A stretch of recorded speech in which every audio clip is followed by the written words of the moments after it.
Here's a analysis of a very well-known and classic circuit which is often used in sensors and in areas where sensors are employed.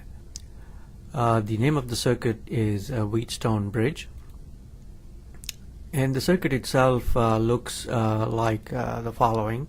It has 4 resistors, R1, R2, R3 and R4, forming each arm of a square, and there is a diagonal resistor R5. These 5 resistors are powered by a battery, let us say, which has an EMF E, and usually in all the applications the problem is to determine the condition where there is no current through this diagonal arm. In any case, let's look at the analysis of this circuit based on Kirchhoff's laws. The first thing to note in this picture is that we've labeled the junctions where the current enters and leaves as letters A, B, C and D, and we've labeled one particular loop, which is shown here, the loop A, D, C back to A, and then loop 2 as the loop A, B, C back to A. So there's a left loop, loop 1, and a right loop, loop 2. There is, of course, once the circuit is connected, a total current I which comes out of the battery, and this current distributes itself into R1 and R2, and then further down at points D and B and so on. So let's look at the way the analysis can be set up. We are first of all given the EMF E of the battery, and of course we know the values of the 4 resistors R1, R2, R3 and R4. And well, we'll adjust the values of these resistors R1, R2 and R3, R4 to satisfy a certain condition, which is that we want the current through R5 to be 0. So in any case, these resistors are known. For junction A, therefore, we can write the junction rule. The current I that comes here splits up into 2 parts, I1 and I2. So I equals I1 plus I2, or written here I minus I1 minus I2 equals 0. Similarly, for junction B, we have I2, which comes in here, splits into I5 and I3. So written another way, I2 minus I3 minus I5 equals 0. For junction C, we have I is formed by the combination of I3 and I4. So that gives us that equation.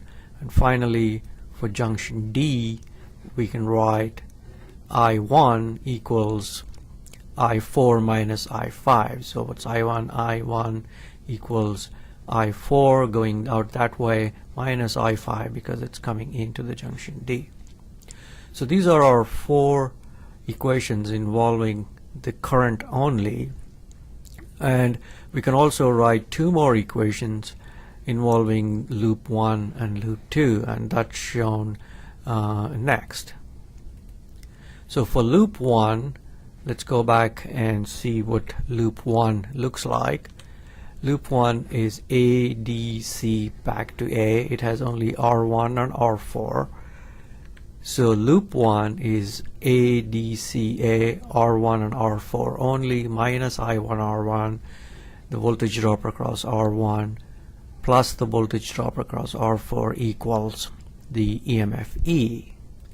Similarly for loop 2, let's go back and look at loop 2. Loop 2 is A, B, C, A. So the voltage drops across R2 and R3 has to equal E. And that's written here, R2 and R3.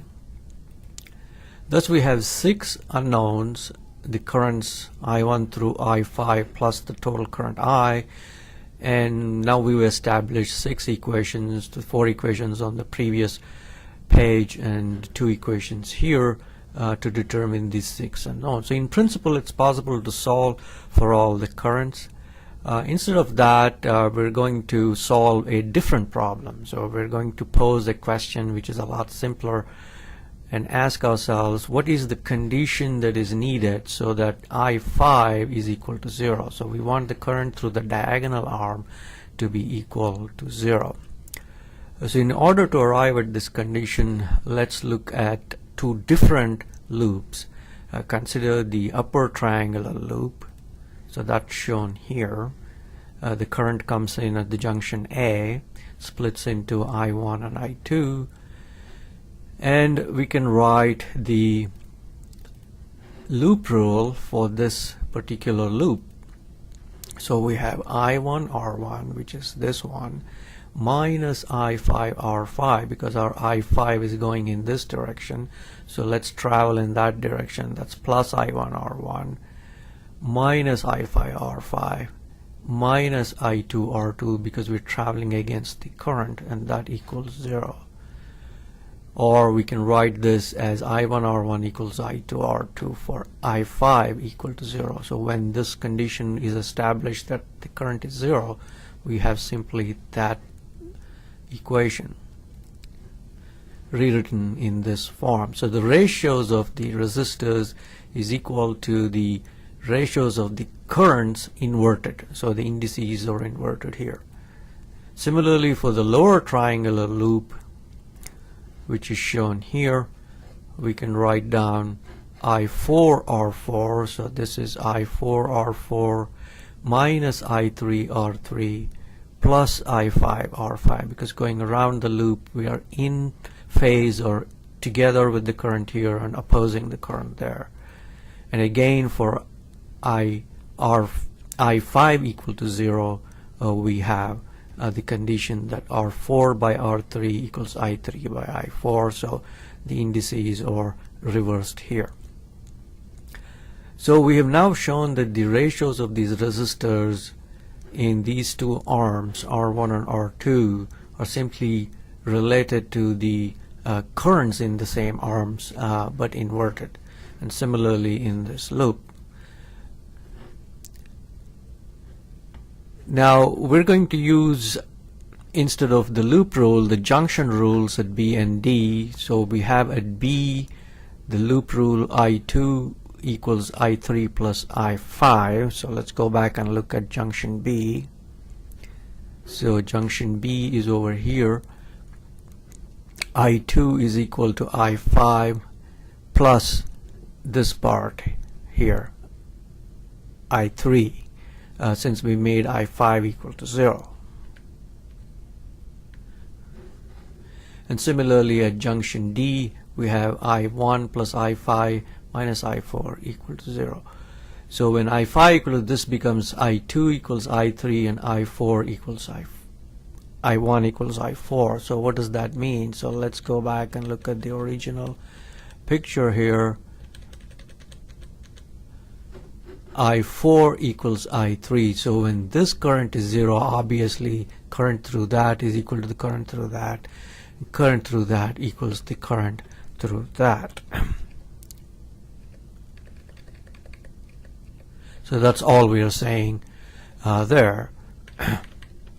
So back to the conditions we have. So therefore we can rewrite these two equations in the following form. I2 by I1 equals I3 by I4. And since we already established that the ratios of the resistors is equal to the ratios of the current with the inverted indices, and in this proof here we showed that the ratios of the currents in the two arms have to be equal, and therefore the ratios have to be equal, and therefore the ratios of the resistors in the two arms R1 by R2 equals R4 by R3. So this relationship between the four resistors is the final governing condition for what's known as balancing a Wheatstone bridge. Under this balancing condition, we get the result that I5 equal to 0